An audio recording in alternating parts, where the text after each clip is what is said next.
오늘 우리에게 주시는 하나님의 말씀은 학개 2장 6절에서 9절 말씀입니다. 학개서 2장 6절에서 9절 말씀을 함께 교독하도록 하겠습니다. 제가 6절 먼저 읽도록 하겠습니다. 학개 2장 6절에서 9절 말씀 교독하도록 하겠습니다.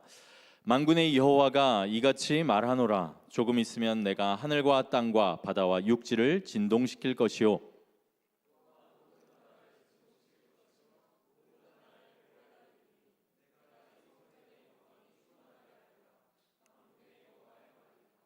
은도 내 것이요 금도 내 것이니라. 만군의 여호와의 말이니라.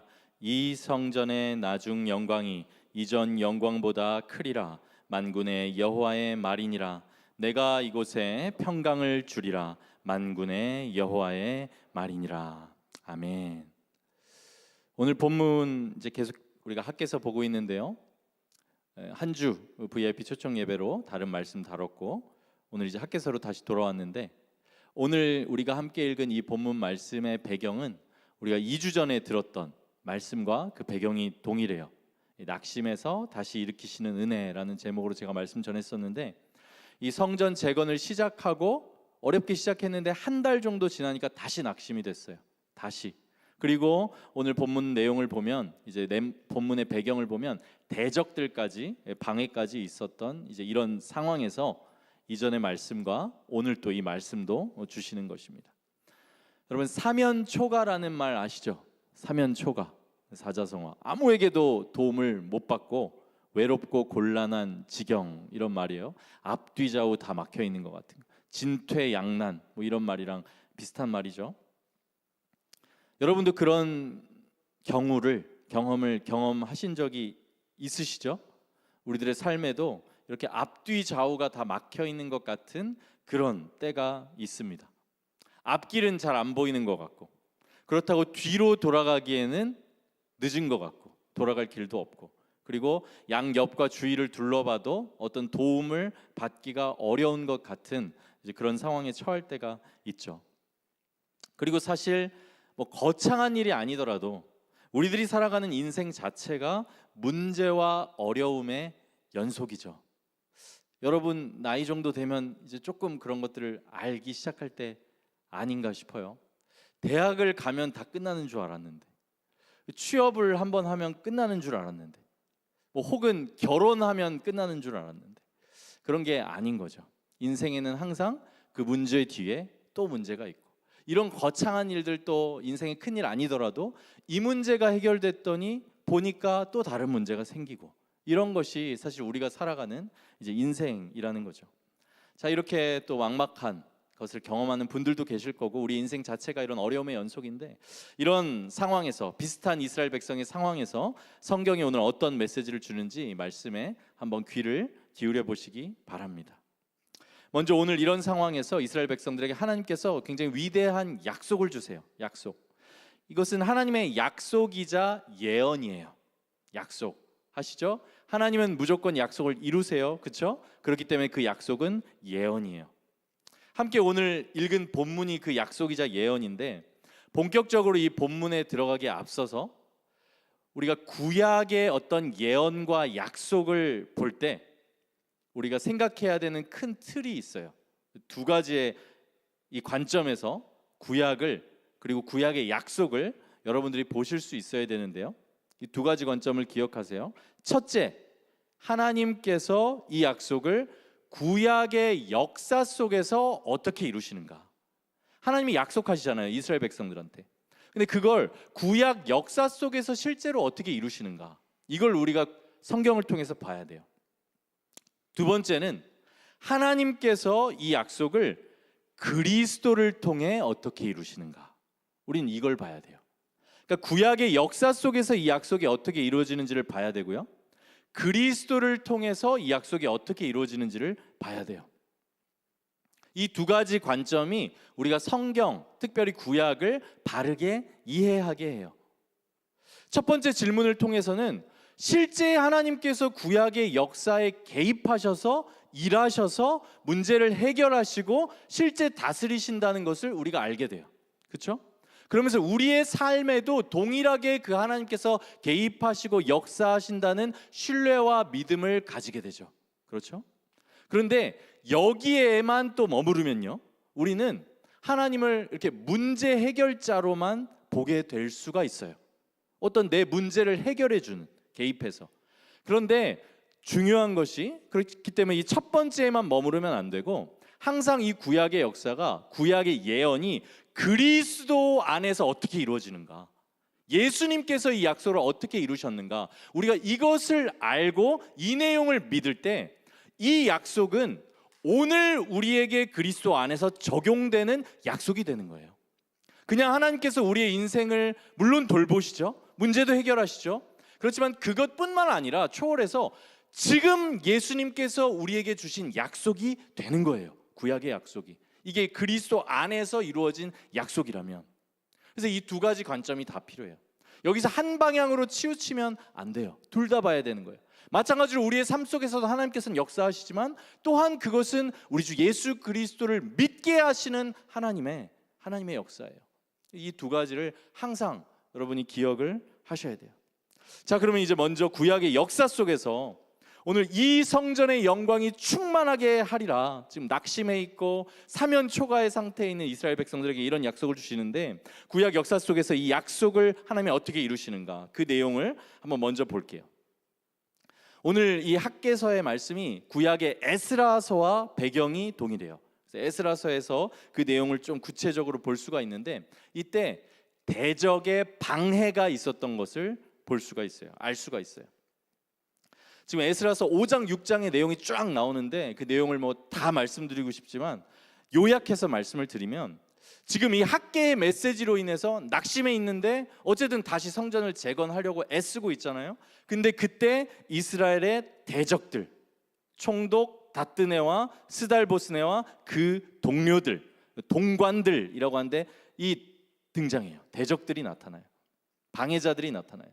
이들은 지금 이스라엘 백성이 바사 제국에서 해방되어서 왔잖아요. 근데 그 바사 제국의 권력을 위임받은 이 땅의 통치자들이에요.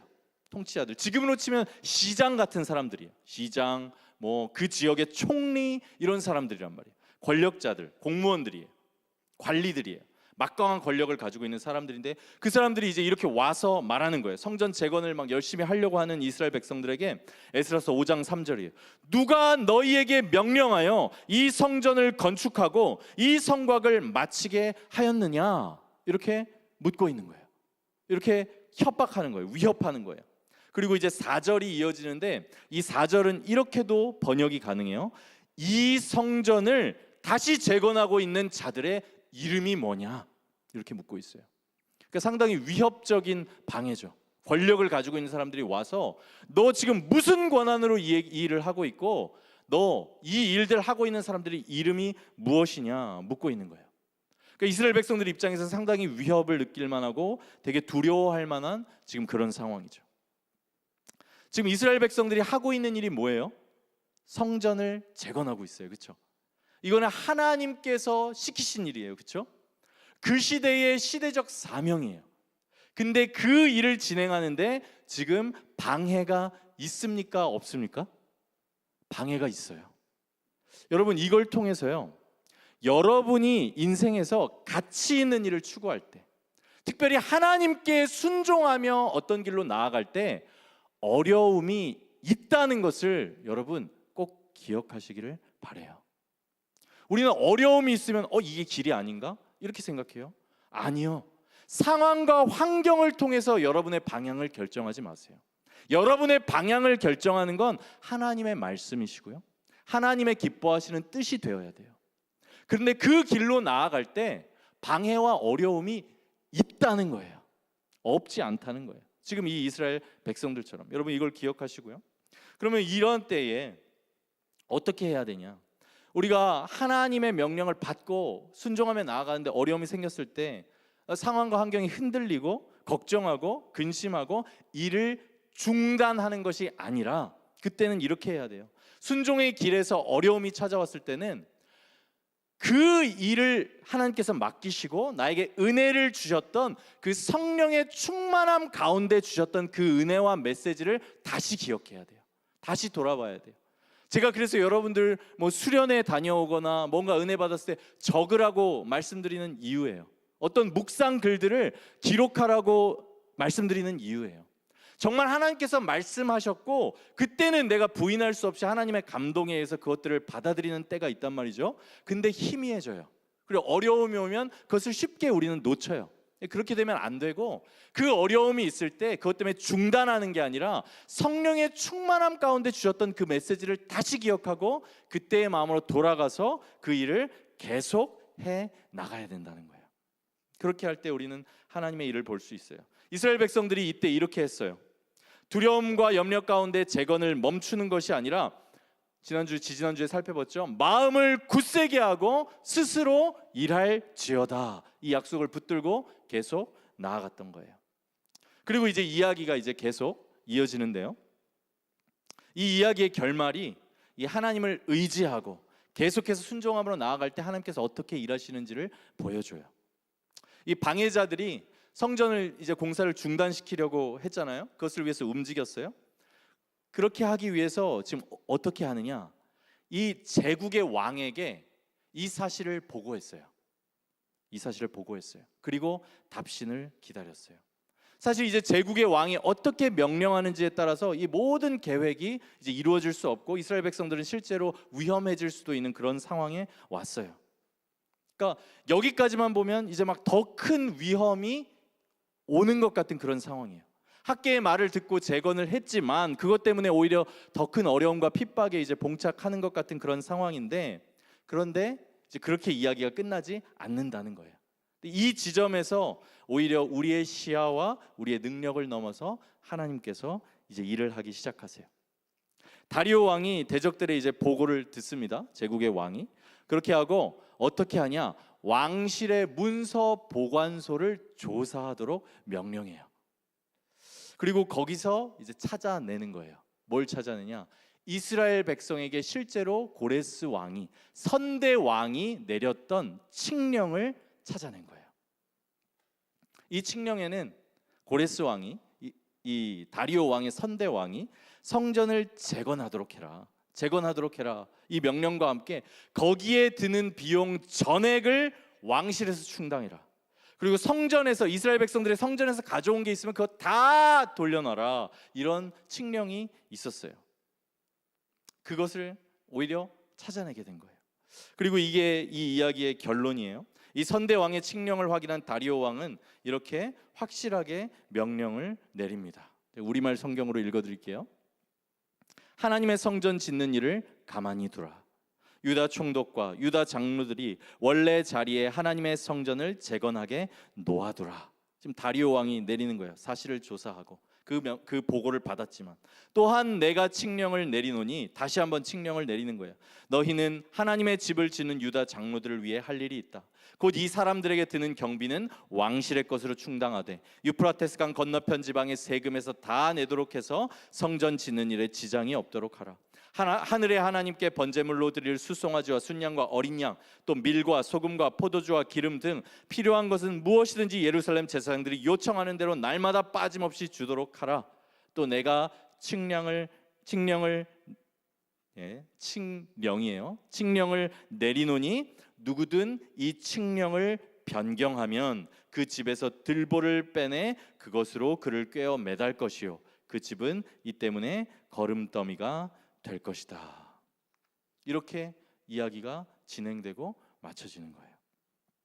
여러분, 이것이 우리들이 하나님의 명령에 순종해서 어려움이 찾아오고 방해가 찾아옴에도 불구하고 꿋꿋하게 하나님께서 기뻐하신 일을 해 나갈 때 주시고 이루시는 일인 것을 여러분 믿으시기 바랍니다. 방해가 있어요. 원래 선한 것은 이루기 어려운 거예요. 원래 영원한 의미가 있는 것은 더 이루기 어려워요. 어려움이 있고 다 저항이 있어요. 그러나 믿음으로 서서 우리가 우리 수준의 일, 내 수준에서 할 수 있는 일들을 해 나갈 때 하나님께서는 하나님의 일을 하십니다. 그리고 그 내 눈에 보이기에 지금 보면 그 방해들이 왔던 것은 사실 더 어렵게 일이 진행되는 일인 것 같았어요. 그렇지만 하나님께서는 이 일도 바꾸셔서 오히려 하나님의 일을 이루시는 방향으로 인도해 가시는 거예요. 그래서 이렇게 결국은 성전이 재건돼요. 이렇게 학개의 예언이 구약의 역사 속에서 이루어지는 거예요. 예언의 첫 번째 부분, 하나님께서 이 구약의 역사 속에서 어떻게 하나님의 약속을 이루시는가, 우리가 이 부분을 본 거예요. 지금 이 성전의 영광이 충만하게 하리라, 금도 내 것이고 은도 내 것이라, 이곳에 평강을 주리라 하는 약속이 지금 1차적으로 이스라엘 백성들의 그 시대 역사에 이루어진 것이에요. 이제 한 가지 더 살펴보아야 되죠. 이 학개의 예언이 구약의 역사에서뿐 아니라 우리가 지금 믿는 우리 주 예수 그리스도 안에서 어떻게 이루어졌는지, 예수님께서 이 약속을 어떻게 이루셨는지를 우리가 봐야 돼요. 그리고 이때 그리스도 안에서의 그 약속과 성취는 지금 여러분에게 이루어진 일이 되는 거예요. 구약의 이스라엘 백성이 아니라 지금 여러분에게 이루어진 일이 된다는 거예요. 자, 생각해 보세요. 만약에 오늘 본문이 단지 이 특정 장소, 어떤 그 구약 시대에 있던 그 이스라엘 백성들이 가지고 있던 성전, 그리고 그 성전을 중심으로 신앙생활했던 그들에게만 주셨던 약속이라면 이게 우리한테 주어지는 의미가 크지 못하겠죠. 크지 못하겠죠. 그리고 이 건물로서의 성전 있잖아요. 건물로서의 성전은 실제로 역사 속에서 주후 예수님 오시고 나고 이제 후가 주후예요. 서기라고 하죠. 그 기준으로 예수님을 기준으로 나눠져 있는 것입니다. 주후 서기 70년에 로마의 디도 장군에 의해서 그 성전, 이스라엘 백성의 성전은 이미 다 무너졌어요. 그 성전이 다 파괴가 됐어요, 이미. 그러니까 만약에 지금 이 건물로서의 성전이 이 땅 가운데 지금은 없는데, 그렇다면 이 약속이 어떻게 이루어질 수가 있겠어요? 이 성전의 영광이, 나중 영광이 이전 영광보다 크리라, 이 약속이 어떤 건물로서의 성전, 이스라엘 백성들에게 일어난 일로만 봤을 때는 이것이 약속이 이루어질 수가 없다는 것이죠. 그리고 한편으로 이 학개서의 이 약속을, 이 성전의 나중 영광이 이전 영광보다 크리라 이렇게 말씀하잖아요. 이 말씀을 쉽게 그냥 이렇게 받아들이는 경우도 많이 있는 것 같아요. 하나님께서 내가 원하는 부흥, 혹은 우리 교회가 원하는 부흥, 우리 공동체가 원하는 부흥을, 더 큰 회복을 여기에 주실 것이다, 이렇게 이제 쉽게 받아들이는 경우들도 있는 것 같아요. 그러나 이 예언이 궁극적으로 지금 말씀하고 있는 것은 그런 것들이 아니라는 거예요. 건물로서의 성전의 영광도 아니고, 과거 이스라엘 백성의 역사 속에서의 회복도 아니고, 또 지금 그냥 내가 바라는 부흥이나 우리 공동체가 바라는 어떤 그런 내가 생각하는 그 부흥, 이것이 아니라는 거예요. 이걸 주겠다는 약속이. 어때요? 좀 실망스러우신가요? 그럼 이 약속이 의미하는 게 뭐지? 그러나 이 말씀은 여러분 하나님의 말씀이잖아요. 하나님의 예언이잖아요. 약속이잖아요. 그런 것들보다 더 위대하고 완전하고 영원한 의미를 가지는 약속이에요. 하나님께서는 이 학개의 메시지와 이 약속을 통해서, 예언을 통해서 그리스도를 통해서 이루실 일에 대해서 말씀하고 있는 거예요. 그 그리스도께서 이루신 일은 무엇이냐? 그리스도께서 십자가에서 죽으셨어요. 우리의 죄를 위해서. 그리고 죽으실 뿐 아니라 3일 만에 부활하셨습니다. 그리고 부활하시고 하늘로 올라가셨어요. 승천이라고 말하죠. 승천하셨어요. 그리고 성경에서 예수님께서 약속하셨던 것처럼 성령을 보내주셨어요. 그게 우리가 잘 아는 사도행전 2장의 마가의 다락방, 거기서 성령을 보내주셨어요. 그 성령은 지금도 역사하시는 성령이에요. 그래서 이제 성령을 보내어 주신 거예요. 그러니까 이 성령을 보내어 주셨다는 말이 무슨 말이냐면, 이제 성령께서 어떤 성전이라는 제한적인 장소, 그리고 왕, 제사장, 선지자 같은 제한적인 구약의 특별한 사람들이 아니라 예수님을 믿는 우리 한 사람 한 사람 가운데 성령을 보내주셔서 성령이 우리 가운데 거하게 하신다는 것이에요. 그게 우리에게 이루어진 일이에요. 그래서 우리 한 사람 한 사람이 그리스도를 머리로 한, 그리고 교회 공동체가 함께, 여러분 한 사람 한 사람뿐 아니라 교회 공동체가 함께 성령이 거하시는 성전이 된 거예요. 그러니까 더 이상 이제 건물로서의 성전이 아니라, 그것은 없어졌지만 우리가 성전이 된 것입니다. 우리 안에 그리스도께서 거하시는 거예요. 사실 이제 구약의 성전 자체도 그게 보여주는 거는 건물로서의 성전의 위대함이 아니에요. 그 건물 성전 위대한 거 그거 보여주려고 하나님께서 그 성전을 중요시한 것이 아니고요, 성전 안에 있는 것이 중요해요. 성전 안에 계신 것이 무엇이냐? 하나님이세요. 그러니까 하나님의 백성들 안에 하나님이 함께 하신다. 하나님의 백성들 가운데 하나님이 임재하신다. 이게 구약의 성전이 가지는 참된 의미인데, 그 일이 바로 우리 한 사람 한 사람 안에 이루어졌다는 것입니다. 지금 여러분들이 예수님을 믿고 계신다면, 여러분의 죄를 예수 그리스도의 십자가가 사하였고 그분의 부활하셨다는 그 진리를 믿고 있다면, 여러분이 그걸 인정한다면 여러분 안에 부활하신 예수 그리스도께서 성령으로 지금 거하고 계신 거예요. 지금 살아 숨쉬고 계신 거예요, 여러분들 안에. 여러분 이것을 믿으시기 바랍니다. 이 살아계시다는 것을. 이 학개서의 이 말씀은 이렇게 그리스도께서 이루신 일을 통해서 이제는 우리 안에 거하시는 그 하나님의 영광이, 그 영광이 눈에 보이는 성전의 영광보다 더 크다는 거예요. 왜냐하면 하나님의 영광의 본체이신 그리스도께서 우리 안에 계시기 때문이에요. 그리고 이것은, 이 하나님께서 우리 안에 거하신다는 약속은 또한 성경에 보면 요한계시록에 새하늘과 새 땅을 약속하시고 새 예루살렘을 약속하시는데, 거기에서는 성전이 없다고 얘기해요. 왜 없냐? 성전이라는 것은 구별된 거잖아요. 하나님 및 그 어린 양이 성전이 되신다고 해요. 그러니까 하나님과 우리가 뗄래야 뗄 수 없는 그 나라가 완전히 이루어진다는 거예요, 마지막 날에는. 그래서 이것이 학개서가 예언하고 약속하고 있는 거예요. 예수 그리스도를 통해서 우리 안에 그리스도께서 거하셔서 우리를 성전 삼으신다. 그 영광이 더 크다. 그리고 그것이 마지막 때에 완전히 이루어질 것이다. 요한계시록의 새하늘과 새 땅과 또한 새 예루살렘이 주어질 때 그 약속을 하는 거예요. 그러니까 이 약속은 영원한 약속이죠. 영원한 예언이죠. 그리고 그게 지금 우리들에게 이루어졌다는 거예요. 여러분 이게 복음이에요. 우리 안에 예수 그리스도께서 거하신다는 것이 복음이에요. 그리고 그 임재와 함께 하심이 영원하다는 게 복음입니다. 바울이 골로새서에서 이렇게 말씀해요. 우리 한번 함께 읽을까요? 골로새서 1장 한번 함께 읽습니다. 시작. 하나님이 그들로 하여금 이 비밀의 영광이 이방인 가운데 얼마나 풍성한지를 알게 하려 하심이라. 이 비밀은 너희 안에 계신 그리스도니 곧 영광의 소망이니라. 아멘. 여러분 이 영광의 소망, 그리스도, 이분이 우리 안에 계신 것이고 그게 우리가 믿는 복음의 비밀이라고 말씀하고 있는 거예요. 근데 이 말씀을 보면요, 여러분 보세요. 지금 이 영광의 소망이 너희, 그러니까 우리 자신입니까? 아니면 우리 안에 계신 그리스도입니까? 우리 안에 계신 그리스도예요. 이게 또 중요해요. 이게 중요해요. 영광의 소망은 내가 아니에요. 나는 질그릇이에요. 우리 공동체는 질그릇이에요. 교회는 질그릇이에요.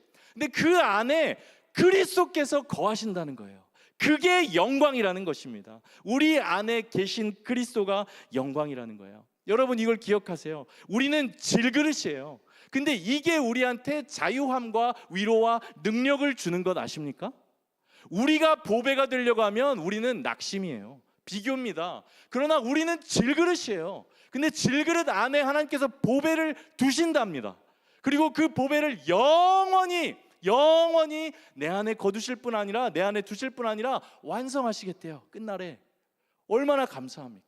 우리는 질그릇이에요. 우리의 연약함, 우리의 흠, 혹은 우리 공동체의 연약함, 아무 문제가 안 된다는 거예요. 우리 안에 그리스도께서 거하시고 그리스도의 영광이 거한다는 거예요. 이게 복음이에요.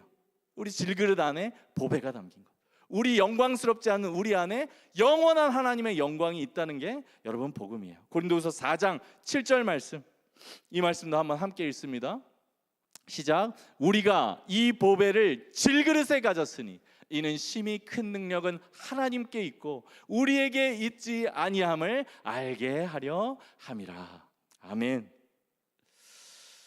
이제 마지막으로 오늘 지금 이스라엘 백성들 진퇴양난, 또 사면초가 이런 상황에 있는 백성들에게 말씀하시는데 또 우리들이 그것을 경험하는데, 그러면 그런 상황에 있는 주의 백성들에게 성경은 정말 궁극적으로 무엇을 말씀하시는가, 무엇을 약속하시는가, 한번 이 내용을 살펴보길 원합니다. 모든 것이 막혔을 때 성경이 주는 위로와 약속이에요.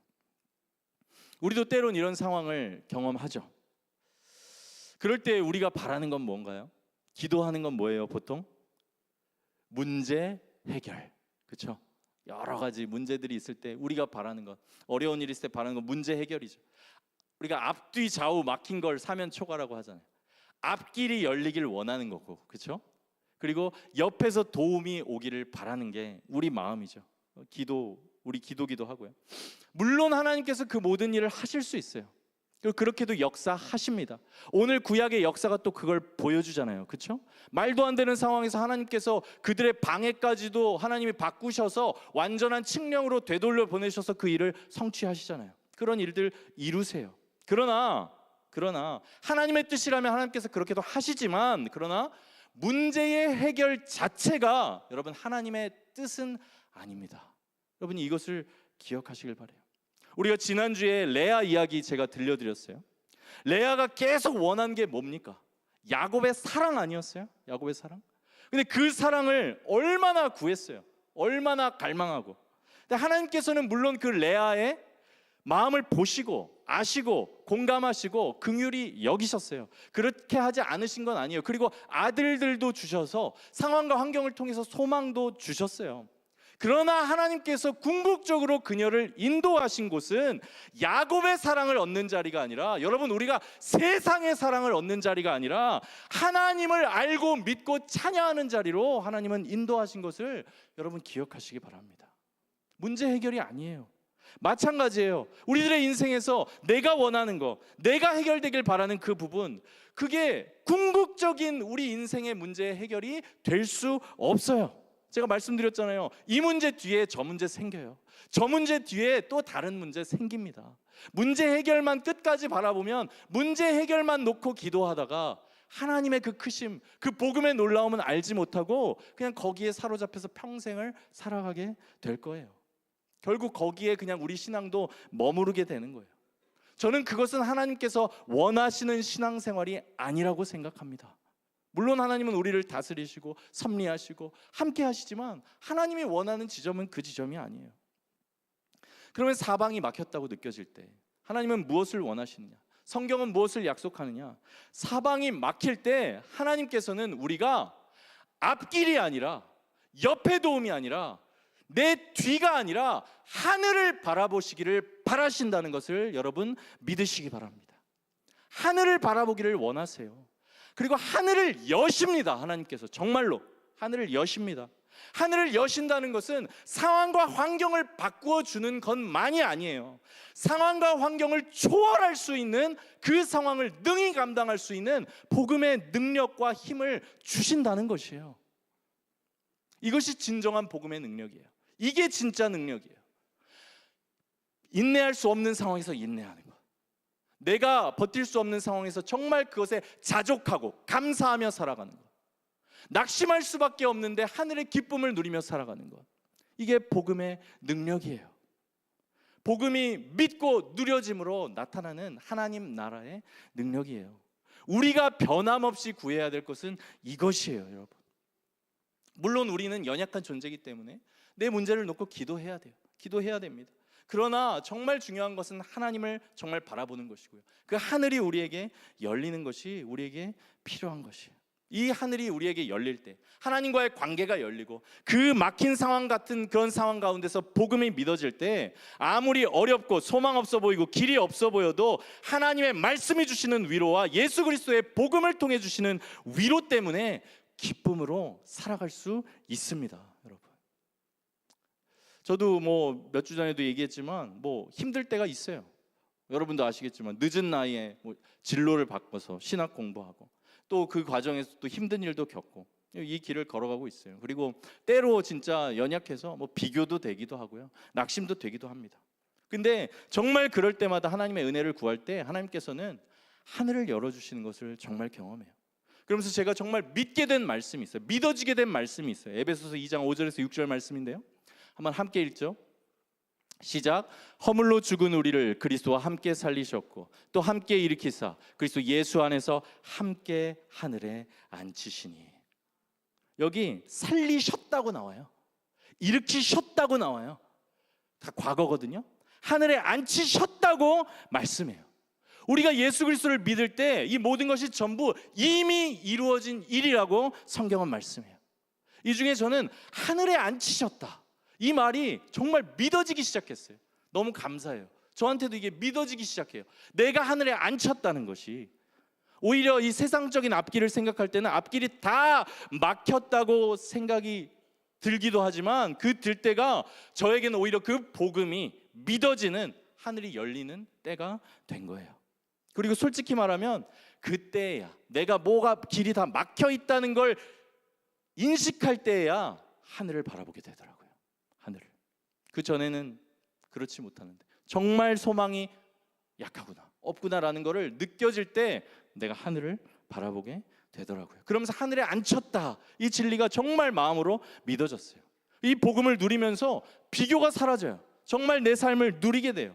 정말 신기하게 부러운 게 없어져요. 내가 하늘에 앉힌 게 믿어지는데요. 이미 이 복음이 주는 은혜가요, 여러분, 추상적인 게 아니에요. 오늘을 살게 합니다. 오늘을 견디게 합니다. 그저 살고 견디는 게 아니라 넉넉히 이기게 합니다. 여러분, 넉넉히 이길 뿐 아니라 그 하나님의 나라를 지금 누리게 하는 거예요. 이것이 복음의 능력이에요. 여러분, 말씀을 마칩니다. 어려움 가운데 있으세요? 문제 해결을 구하고 계십니까? 네, 기도하세요. 주님은 소망을 주실 것입니다. 함께 하실 것입니다. 구약 역사 속에서 일하셨던 하나님께서 지금 여러분의 인생에도 동일하게 일하실 거예요. 그때 여러분, 아까 처음에 말씀드린 것처럼 하나님의 음성에 순종해서 계속 순종의 길을 가세요. 하나님의 인도하심을 보게 될 거예요. 그러나 그 문제 해결에만 매달려 살지 마세요.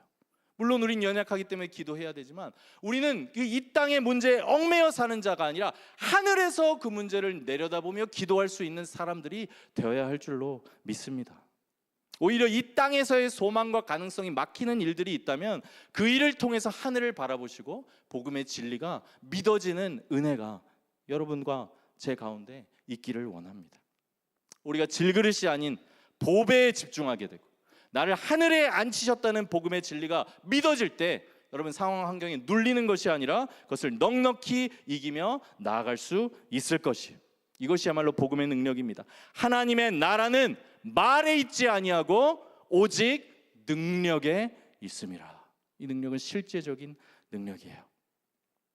사랑하는 여러분, 구약을 통해서 영원한 하나님의 약속과 복음을 나눴어요.